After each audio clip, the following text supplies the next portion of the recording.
আজি আমি আলোচনা কৰিম মানুহৰ চকু আৰু বাৰবৰণীয়া পৃথিৱী।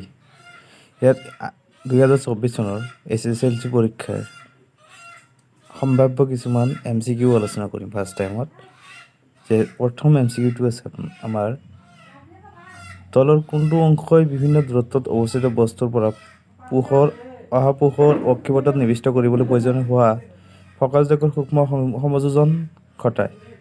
ইয়াৰ এই প্ৰশ্নটোৰ শুদ্ধ উত্তৰটো হ'ব স্পৰ্শকীয় লেন্স। তাৰপিছত 2 নম্বৰ প্ৰশ্নটো আছে তলৰ চকুৰ কোনটো অংশই চকুত সোমোৱা পোহৰৰ পৰিমাণ নিয়মীয়া আৰু নিয়ন্ত্ৰণ কৰে? এই প্ৰশ্নটোৰ শুদ্ধ উত্তৰটো হ'ব চকুৰ মণি। তলৰ কোনটো অংশই চকুৰ লেন্সৰ বক্ৰতা সলনি কৰে? এইটো শুদ্ধ উত্তৰটো হ'ব চিলিয়াৰী পেশী। নেক্সট প্ৰশ্নটো আছে সুস্থ চকুৰ বাবে চকুৰ নিকট বিন্দুৰ অৱস্থান চকুৰ পৰা কিমান দূৰত থাকে? এইটো আমি জানো যে সুস্থ চকুৰ বাবে নিকট বিন্দুৰ দূৰত্ব অৱস্থানটো থাকে 25 চেণ্টিমিটাৰ, চকুৰ পৰা 25 চেণ্টিমিটাৰ আঁতৰত। Option B. সুস্থ চকুৰ বাবে চকুৰ দূৰবিন্দু থাকে চকুৰ পৰা অসীমত। কোনো ব্যক্তিৰ চকুৰ দূৰবিন্দু অসীমৰ পৰা আগবাঢ়ি চকুৰ পৰা ওচৰত অৱস্থিত হ'লে তেওঁ ভোগা দৃষ্টিৰ বিকাৰটো হ'ব মায়াপিয়া। কোনো ব্যক্তিৰ চকুৰ নিকট বিন্দু স্বাভাৱিক 25 চেণ্টিমিটাৰতকৈ বেছি দূৰত্বত অৱস্থিত হ'লে তেওঁ ভোগা দৃষ্টিৰ বিকাৰটো হ'ব হাইপাৰমেট্ৰপিয়া। নেক্সট প্ৰশ্নটো আছে বয়সৰ লগে লগে চকুৰ উপযোজন ক্ষমতা কমি যোৱাৰ ফলত সৃষ্টি হোৱা দৃষ্টিৰ বিকাৰটো হ'ল প্ৰেছবায়োপিয়া। নেক্সট প্ৰশ্নটো আছে প্ৰিজমৰ নিৰ্গত ৰশ্মিয়ে আপতিত ৰশ্মিৰ দিশৰ লগত কৰা কোণক বোলা হয় বিচ্যুতি কোণ। নেক্সট প্ৰশ্ন প্ৰিজমৰ মাজেৰে পাৰ হৈ যাওঁতে সূৰ্যৰ বগা পোহৰত থকা কোনটো ৰঙৰ পোহৰ আপতিত ৰশ্মি সাপেক্ষে আটাইতকৈ কমকৈ বেঁকা হয়? শুদ্ধ উত্তৰটো হ'ব ৰঙা। প্ৰিজমৰ মাজেৰে পাৰ হৈ যাওঁতে সূৰ্যৰ পোহৰত থকা তলৰ কোনটো ৰঙৰ পোহৰ আটাইতকৈ বেছিকৈ বেঁকা হয়?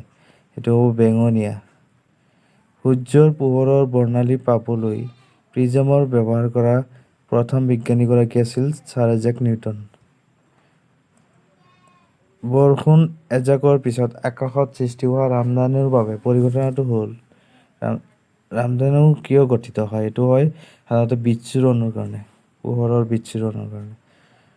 তলৰ কোনটো পৰিঘটনাৰ বাবে আমি অগ্ৰিম সূৰ্যোদয় আৰু পলম সূৰ্যাস্ত দেখোঁ? এইটো হ'ল পোহৰৰ বায়ুমণ্ডলীয় প্ৰতিসৰণৰ কাৰণে। নেক্সট প্ৰশ্নটো আছে তলৰ কোনটো পোহৰৰ পৰিঘটনা তৰাৰ তীৰবিৰণিৰ লগত জড়িত? এইটো বায়ুমণ্ডলীয় প্ৰতিসৰণ। তাৰপিছত নেক্সট প্ৰশ্ন আছে অতি সূক্ষ্ম কণাবোৰে বিক্ষিপ্ত কৰা পোহৰৰ ৰং নীলা। মুকলি আকাশৰ নীলা ৰঙৰ বাবে দায়ী পোহৰৰ পৰিঘটনাটো হ'ল বিক্ষেপণ। নেক্সট প্ৰশ্নটো আছে ধূলিকণা পানীৰ ক্ষুদ্ৰ টোপাল আদিৰ দৰে কণাই বিক্ষিপ্ত কৰা পোহৰৰ ৰং বগা। সূৰ্যোদয় আৰু সূৰ্যাস্তৰ সময়ত সূৰ্যৰ ৰংচোৱা বৰণৰ বাবে দায়ী পোহৰৰ পৰিঘটনাটো হ'ল পোহৰৰ বিক্ষেপণ। চন্দ্ৰ পৃষ্ঠৰ পৰা আকাশৰ ৰং ক'লা দেখা যায়।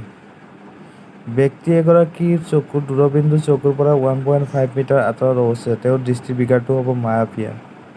ব্যক্তি এগৰাকীৰ চকুৰ নিকট বিন্দু চকুৰ পৰা 1.2 মিটাৰ আঁতৰত অৱস্থিত তেওঁৰ দৃষ্টিৰ বিকাৰটো হ'ব হাইপাৰমেট্ৰপিয়া।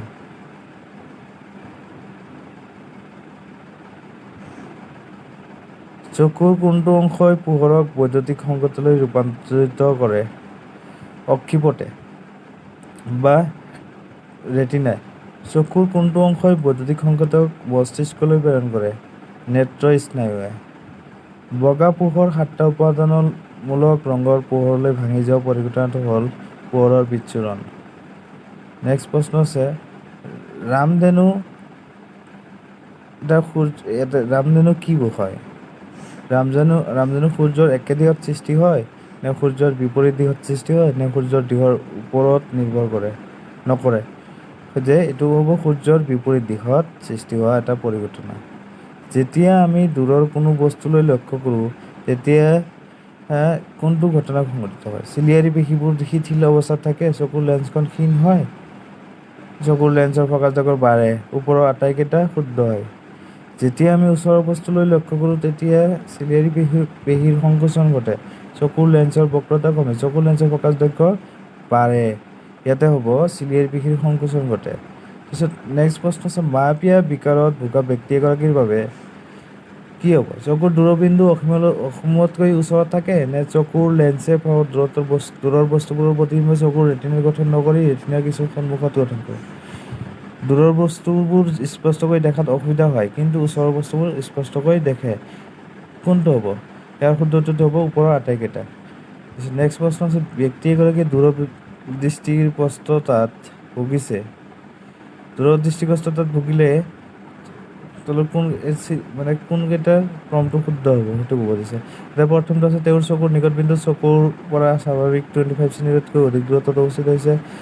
তেওঁৰ চকুৰ দূৰবিন্দু অসীমৰ পৰা আগবাঢ়ি আহি চকুৰ পৰা ওচৰত আন এটা বিন্দুত অৱস্থিত হৈছে।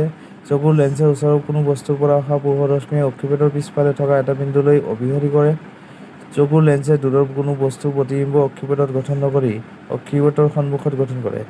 ইয়াৰ শুদ্ধ উত্তৰটো হ'ব বি, 1 আৰু 3 শুদ্ধ আছে।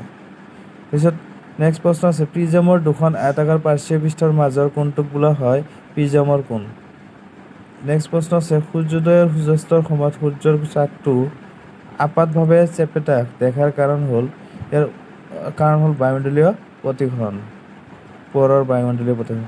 নেক্সট প্ৰশ্ন আছে, গ্ৰহবোৰে তিৰবিৰ নকৰে কাৰণ যে ইহঁত বিস্তৃত উৎস হিচাপে গণ্য কৰিব পাৰি, সেইকাৰণে গ্ৰহৰ নিজা পোহৰ নাথাকে। গ্ৰহৰ যিটো পোহৰ পায় সেইটো আধাতে সূৰ্যৰ পোহৰ হয়, গতিকে সিহঁতৰ বিস্তৃত এটা পোহৰৰ উৎস থাকে, উৎস হিচাপে গণ্য কৰিব পাৰি, সেইকাৰণে ইহঁতৰ তিৰবিৰ নাথাকে। বিদ্যুৎ সংকেত বুজোৱা পোহৰৰ ৰং ৰঙা, ইয়াৰ কাৰণ হ'ল ৰঙা ৰঙৰ পোহৰৰ বিক্ষেপণ অতি কমকৈ হয়, যাৰ কাৰণে আমি দূৰৰ পৰা ৰঙা ৰংটো দেখা পাওঁ। মহাকাশচাৰী এজনে আকাশৰ ৰং ক'লা দেখে কাৰণ মহাকাশত পোহৰৰ বিক্ষেপণ নঘটে। তাৰপিছত নেক্সট প্ৰশ্ন আছে, তলৰ কোনটোৱে টিণ্ডেল ক্ৰিয়া দেখুৱায়? চেনিৰ দ্ৰৱ, নিমখৰ দ্ৰৱ নে কপাৰ ছালফেটৰ দ্ৰৱ নে চেতাহৰ দ্ৰৱ? চেতাহৰ দ্ৰৱে টিণ্ডেল পৰিঘটনাটো দেখুৱায়। নেক্সট প্ৰশ্ন, মায়াবীয় চকু এটাৰ ভিতৰত দূৰৰ বস্তুৰ প্ৰতিবিম্ব গঠনৰ স্থান ক'ত হয়? ৰেটিনাৰ সন্মুখত হয়। হাইপাৰমেট্ৰপিয়া চকুৰ বাবে ওচৰৰ বস্তুৰ প্ৰতিবিম্ব গঠনৰ স্থান ক'ত হয়? ৰেটিনাৰ পিছত হয়। অতি উচ্চতাত উৰা বিমানযাত্ৰীয়ে আকাশখন ক'লা দেখে কাৰণ যে এনে উচ্চতাত পোহৰৰ বিক্ষেপণৰ প্ৰভাৱ কম হয়। আমি 40টা মাল্টিপল চইচ কুৱেশ্যন আমি আলোচনা কৰিলোঁ। এতিয়া আমি চাম very short type question answer চাম। পোহৰ আৰু মানুহৰ চকু আৰু বাৰেবৰণীয়া পৃথিৱীৰ প্ৰথম প্ৰশ্নটো আছে, চকুৰ ভিতৰত ক'ত প্ৰতিবিম্ব গঠন হয়? অক্ষিপটত। তাৰপিছত নেক্সট প্ৰশ্ন আছে, চকুৰ যিটো অংশৰ মাজেৰে পোহৰ চকুত সোমায় সেই অংশটোৰ নাম কি? কৰ্ণিয়া। অক্ষিগোলকৰ ব্যাস কিমান? প্ৰায় 2.3 চেণ্টিমিটাৰ। চকুৰ স্ফটিকীয় লেন্সখনৰ কাম কি? ইয়াৰ উত্তৰটো হ'ব, চকুৰ স্ফটিকীয় লেন্সখনে বেলেগ বেলেগ দূৰত্বত অৱস্থিত বস্তুৰ পৰা অহা পোহৰ অক্ষিপটত নিৱিষ্ট কৰিবলৈ প্ৰয়োজন হোৱা ফকাছ দৈৰ্ঘ্যৰ সূক্ষ্ম সমযোজন ঘটায়। নেক্সট প্ৰশ্ন আছে, চকুৰ স্ফটিকীয় লেন্সখনৰ প্ৰকৃতি কি? উত্তল। নেক্সট প্ৰশ্ন আছে, চকুৰ মণিৰ আকাৰ কিহে নিয়ন্ত্ৰণ কৰে? এইটো চকুৰ পতা বা আইৰিছে নিয়ন্ত্ৰণ কৰে। চকুৰ মণি বা পিপিলৰ কাম কি? চকুত সোমোৱা পোহৰৰ পৰিমাণ নিয়ন্ত্ৰণ কৰে। চকুৰ লেন্সে অক্ষিপটত গঠন কৰা প্ৰতিবিম্বৰ প্ৰকৃতি কি? সৎ আৰু ওলোটা। অক্ষিপট কি? অক্ষিপট হৈছে অসংখ্য পোহৰ সংবেদী কোষযুক্ত কোমল আৱৰণী এখন, যাৰ কোষবোৰত পোহৰ পৰিলে ইহঁত সক্ৰিয় হৈ উঠে আৰু বৈদ্যুতিক সংকেত উৎপন্ন কৰে। অক্ষিপট চকুৰ গোলকটোৰ পিছফালে থাকে, য'ত চকুৰ লেন্সখনে প্ৰতিবিম্ব গঠন কৰে। চকুৰ লেন্সখনৰ বক্ৰতা কিয়ে নিয়ন্ত্ৰণ কৰে? চিলিয়াৰী পেশীয়ে। নেক্সট প্ৰশ্ন আছে, স্পষ্ট দৃষ্টিৰ ন্যূনতম দূৰত্ব বুলিলে কি বুজা? যে চকুৰ পৰা যি নিম্নতম দূৰত্বত বস্তু এটা স্পষ্টকৈ আৰু কষ্টসাধন নকৰাকৈ দেখা পোৱা যায় তাক স্পষ্ট দৃষ্টিৰ ন্যূনতম দূৰত্ব বোলে। নেক্সট, চকুৰ নিকট বিন্দু কি? চকুৰ পৰা নিম্নতম দূৰত্বত থকা যিটো বিন্দুত অৱস্থিত বস্তু এটা চকুৱে স্পষ্টকৈ আৰু কষ্টসাধন নকৰাকৈ দেখা পায় তাক চকুৰ নিকট বিন্দু বোলে। নেক্সট প্ৰশ্ন আছে, প্ৰাপ্তবয়স্ক ব্যক্তি এগৰাকীৰ সুস্থ চকুৰ বাবে স্পষ্ট দৃষ্টিৰ ন্যূনতম দূৰত্ব আৰু নিকট বিন্দুৰ মান কি? চকুৰ পৰা প্ৰায় 25 চেণ্টিমিটাৰ আঁতৰত থাকে। চকুৰ দূৰবিন্দু কি? চকুৱে স্পষ্টকৈ দেখা আটাইতকৈ দূৰৰ বিন্দুটোক দূৰবিন্দু বোলে। সুস্থ চকুৰ বাবে দূৰবিন্দুৰ অৱস্থান অসীমত থাকে। সুস্থ চকুৰ বাবে দৃষ্টিৰ পৰিসৰটো হ'ল 25 চেণ্টিমিটাৰৰ পৰা অসীমলৈ। কেটৰেক্ট বা ছানি পৰা কি? কেতিয়াবা বয়সীয়াল মানুহৰ চকুৰ স্ফটিক লেন্সখন দুগ্ধ বৰ্ণীয় বা দুগ্ধ সদৃশ আৰু অস্পষ্ট হৈ পৰে। ইয়াকে কেটেৰেক্ট বা ছানি পৰা বুলি কোৱা হয়। দৃষ্টিৰ বিকাৰসমূহ কি কি? দৃষ্টিৰ বিকাৰসমূহ হ'ল তিনিটা: মায়াপিয়া বা নিকট দৃষ্টিগ্ৰস্ততা, হাইপাৰমেট্ৰিয়া বা দূৰ দৃষ্টিগ্ৰস্ততা আৰু প্ৰেছবায়োপিয়া বা জৰা দৃষ্টি বুলি কোৱা হয়। মায়াপিয়া কি? যি দৃষ্টিৰ বিকাৰত ব্যক্তি এগৰাকীয়ে ওচৰৰ বস্তু স্পষ্টকৈ দেখা পায় কিন্তু দূৰৰ বস্তু স্পষ্টকৈ দেখা নাপায়, তাক মায়াপিয়া বা নিকট দৃষ্টিগ্ৰস্ততা বোলে। নেক্সট প্ৰশ্ন আছে, মায়াপিয়া বিকাৰ সংশোধন কেনেদৰে কৰিব পাৰি? উপযুক্ত ক্ষমতাৰ অৱতল লেন্স ব্যৱহাৰ কৰি। হাইপাৰমেট্ৰিয়া বা দূৰ দৃষ্টিগ্ৰস্ততা কি? যি দৃষ্টিৰ বিকাৰত ব্যক্তি এগৰাকীয়ে দূৰৰ বস্তুবোৰ স্পষ্টকৈ দেখে কিন্তু ওচৰৰ বস্তুবোৰ স্পষ্টকৈ দেখা নাপায়, তাক হাইপাৰমেট্ৰিয়া বা দূৰ দৃষ্টিগ্ৰস্ততা বোলে। হাইপাৰমেট্ৰিয়াৰ সংশোধন কেনেদৰে কৰিব পাৰি? হাইপাৰমেট্ৰিয়াৰ সংশোধনৰ কাৰণে উপযুক্ত ক্ষমতাৰ উত্তল লেন্স ব্যৱহাৰ কৰিব পাৰি। প্ৰেছবায়োপিয়া কি? বয়সৰ লগে লগে চকুৰ উপযোজন ক্ষমতা সাধাৰণতে কমি আহে। সৰহ সংখ্যক মানুহৰ বাবে চকুৰ নিকট বিন্দুটো ক্ৰমান্বয়ে দূৰলৈ আঁতৰি যায়। তেওঁলোকে সংশোধনীমূলক চশমা নহ'লে ওচৰৰ বস্তুবোৰ স্পষ্টকৈ আৰু অনায়াসে দেখাত অসুবিধা পায়। ইয়াকে প্ৰেছবায়োপিয়া বোলে। প্ৰিজমৰ কোণ কি? প্ৰিজমৰ দুখন প্ৰাচ্যীয় পৃষ্ঠৰ মাজৰ কোণটোক প্ৰিজমৰ কোণ বোলে। প্ৰিজমৰ বিচ্যুতি কোণ কি? প্ৰিজমৰ পৰা নিৰ্গত ৰশ্মি আপতিত ৰশ্মিৰ দিশৰ লগত উৎপন্ন কৰা কোণক বিচ্যুতি কোণ বোলে। পোহৰৰ বিচ্ছুৰণ কাক বোলে? প্ৰিজমৰ মাজেদি বগা পোহৰ পাৰ হৈ গ'লে ই সাতোটা উপাদানমূলক ৰঙৰ পোহৰলৈ ভাঙি যায়।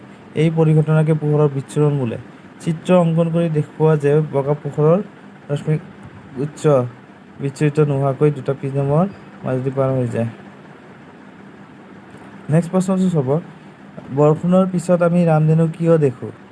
বৰষুণ এজাকৰ পিছত বায়ুমণ্ডলত উপঙি থকা পানীৰ ক্ষুদ্ৰ টোপালবোৰত সূৰ্যৰ পোহৰৰ বিচ্ছুৰণ ঘটি ৰামধেনুৰ সৃষ্টি হয়।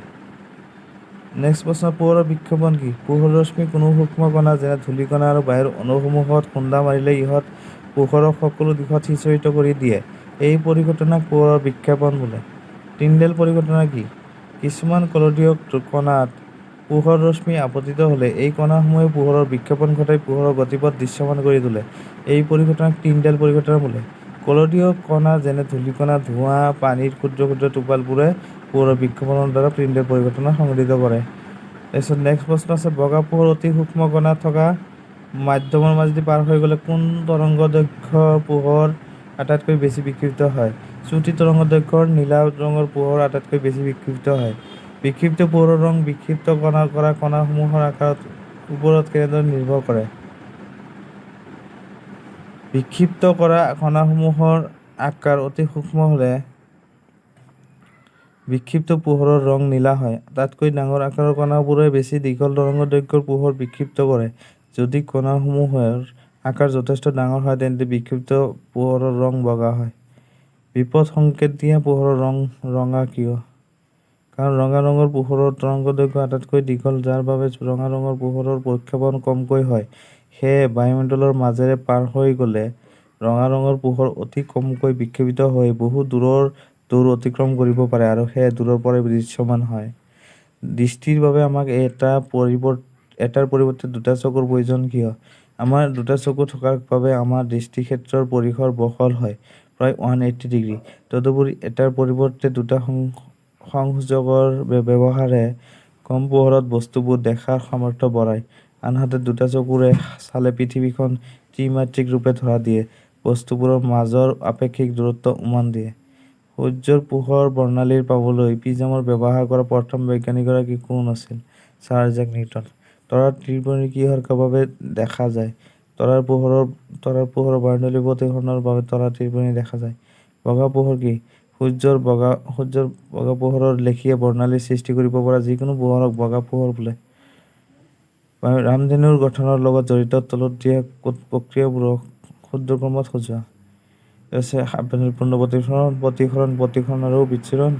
এটা হ'ব প্ৰতিসৰণ আৰু বিচ্ছিৰণ, তাৰপিছত আভ্যন্তৰীণ পূৰ্ণ প্ৰতিসৰণ, তাৰপিছত আছে প্ৰতিসৰণ। চকুৰ উপযোজন ক্ষমতা কি? যে চকুৰ লেন্সৰ ফকাছযোগ্য সালসলনি কৰিব পৰা সামৰ্থ্যক চকুৰ উপযোজন ক্ষমতা বোলে। প্ৰেছবায়োপিয়াৰ দুটা সম্ভাৱ্য কাৰণ লিখা। চিলিয়াৰী পেশীবোৰ দুৰ্বল হৈ পৰে আৰু 2 নম্বৰ চকুৰ লেন্সৰ নমনীয়তা কমি যায়। নেক্সট প্ৰশ্ন আছে প্ৰেছবায়োপিয়াৰ সংশোধন কেনেদৰে কৰা হয়? এই ক্ষেত্ৰত সাধাৰণতে দ্বি-ফকাছযুক্ত লেন্সৰ ব্যৱহাৰ কৰা হয়। এনে লেন্সৰ ওপৰত অংশটো অৱতল আৰু তলৰ অংশটো উত্তল। প্ৰিজমৰ কোণ কি? প্ৰিজমৰ দুখন পাৰ্শ্বীয় পৃষ্ঠৰ মাজৰ কোণটোৰ প্ৰিজমৰ কোণ বোলে। প্ৰিজমৰ বিচ্যুতি কোণ কি?